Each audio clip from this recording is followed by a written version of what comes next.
In the previous movie we've added some icons and explained to you what snapshots are. Let's power down our system here and take a look at these elements, a lot of elements.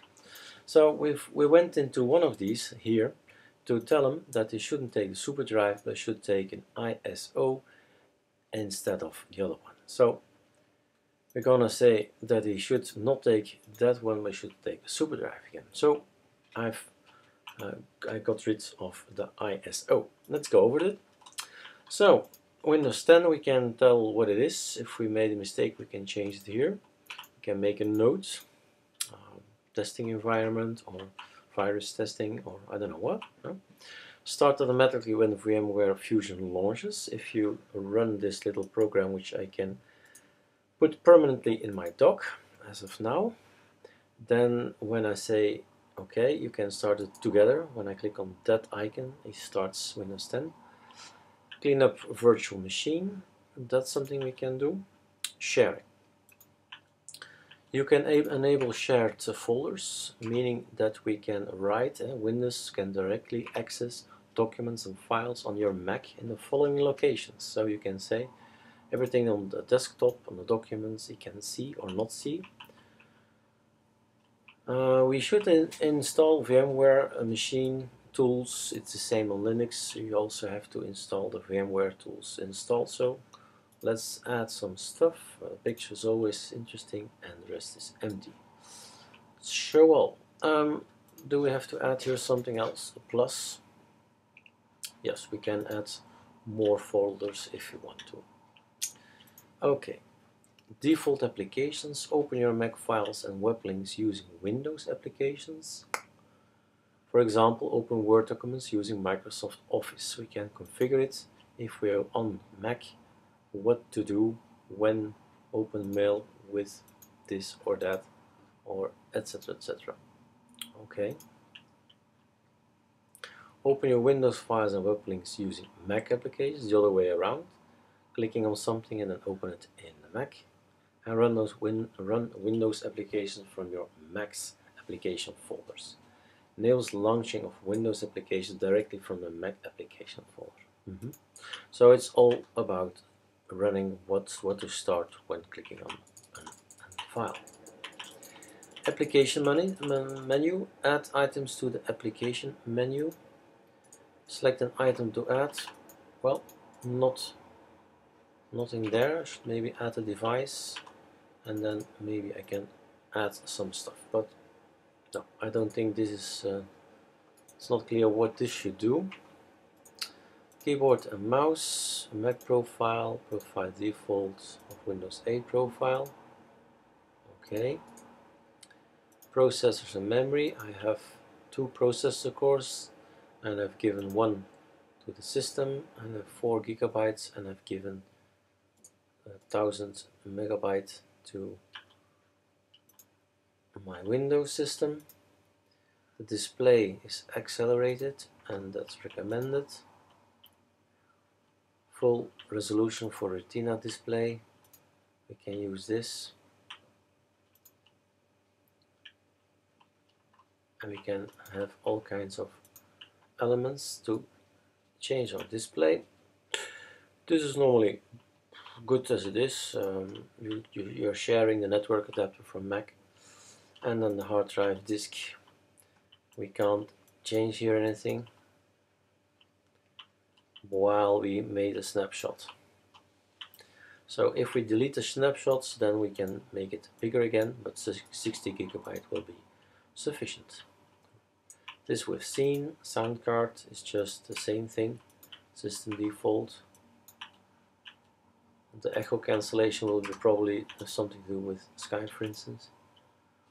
We have some USB stuff. We have an Bluetooth headphone, an Apple IR infrared receiver, stuff like that. The printer, sharing the printer that is installed on the Mac. The camera that's in here. And then startup. Encryption and restrictions, enable encryption if you want to, compatibility, too technical for us. And isolation is interesting. If I have something here on my desktop in Mac, I take a folder, a document, and I enable to drag and drop it or copy paste it. So that's good or not good, so you can isolate it. And advanced is what it is, advanced. So now if you've seen all the buttons that are available here, so there's this little button there, and then we can look at as well in the same movie to the preferences and see whether, for instance, when closing a virtual machine, suspend the virtual machine or power it off. I rather want it to be powered off. Auto detect mouse for games, never optimize mouse for games. Show menu bar, so there's a little icon here. Do we want it or not? It's just an icon. You can check out what shortcuts there are. Maybe there are stuff that you say, whoa, I want to know this, and this is something to remember. So check that out. The display, resize the virtual machine in the window or stretch. And the default applications, we've seen that earlier on. The same goes there. We can buy now, check updates, file, open, recent, import, migrate your PC. Full screen, we should do that as well as a test. Full screen mini bar, always show, hide menu bar, and full screen. So start up the settings, the snapshots. I have made already a snapshot. All the technical details of all the hardware elements. Okay, so now we should take a look at maximizing, maybe full screen like this, and then we can run Windows 10 full screen.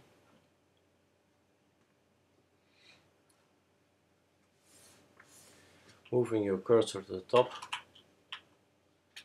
will eventually lose there. Eventually it will show the menu.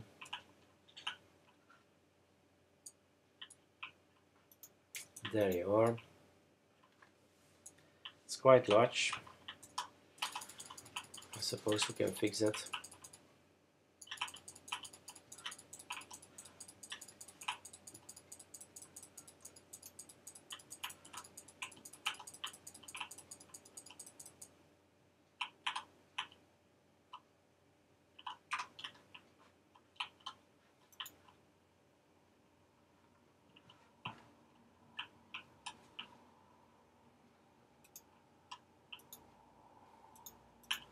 Single view then, like so, and with right mouse click in any display settings in any operating system, you can change your display settings.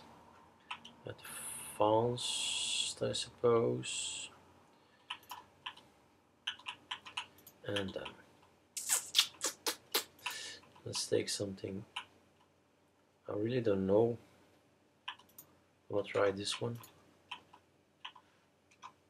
Keep changes. That's also a bit bigger and just enough for me to film here. So there you go. It's still in the window. Making it bigger will probably make it nicer as well. As you can see, it's okay. We can still make it better, but that's just an exercise in Windows 10 here. Personalizing the settings. Moving to the top takes some time before it reacts. I've done a Command Tab, so I can switch between this one and this one.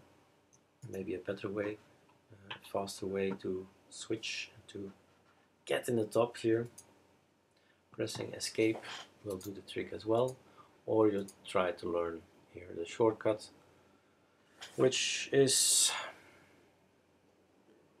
Command Control F, like so. Okay, that concludes the movie, otherwise it will be too long, right?